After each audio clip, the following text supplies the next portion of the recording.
First of its kind, a unique approach. It's not to say that there isn't ag legislation every year, but to do it in a way that's comprehensive is what's different. And we've seen this done, certainly at the national level. I think it's right to say that it's something akin to a national farm bill. But I've seen it also done in some other states. I've got colleagues who have engaged in this, and what we like about it is that it's a comprehensive bill. It's got some big things, it's got some small things in it, but I think it represents the diversity of Iowa's agriculture. I'm traveling the state days like this all throughout the year, all 99 counties, visiting with groups, and we are frequently, we're listening for and looking for ideas for how can we make things better? What's a barrier that we can address? And so every one of the provisions that's in the Farm Act ties back to some conversation, some meeting, or some priority that we have at the department. And we just think that the added value is to bring a focus to ag policy, to farm policy, in a way that, and it may become a vehicle for some other things to move through a legislative session. But I'm getting a lot of good feedback.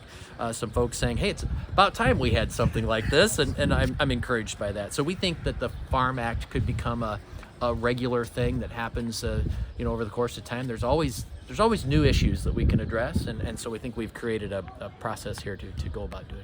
We really looking at next generation, beginning farmer, workforce issues, supporting livestock producers, enhancing our biosecurity and our efforts to respond to and prevent foreign animal diseases. But we are looking at some economic impact too, and this is a part of this broader effort to keep taxes low, to take costs out if we can for farmers and ag businesses in particular. So there's a couple of property tax provisions, and we know there's going to be a bigger discussion on property tax this session, and so maybe this is more like presenting topics that we want included in that, exempting purchase of bees from sales tax, just like you would livestock breeding stock. I mean, that's an example of a small issue. Eliminating an excise tax on grain that is essentially passed on, or ultimately passed on to farmers. And so we just kind of, as we learn about these types of things, we put them into the package, and we'll see. We respect the legislative process, and we're going to work hard to get it through the legislature this year.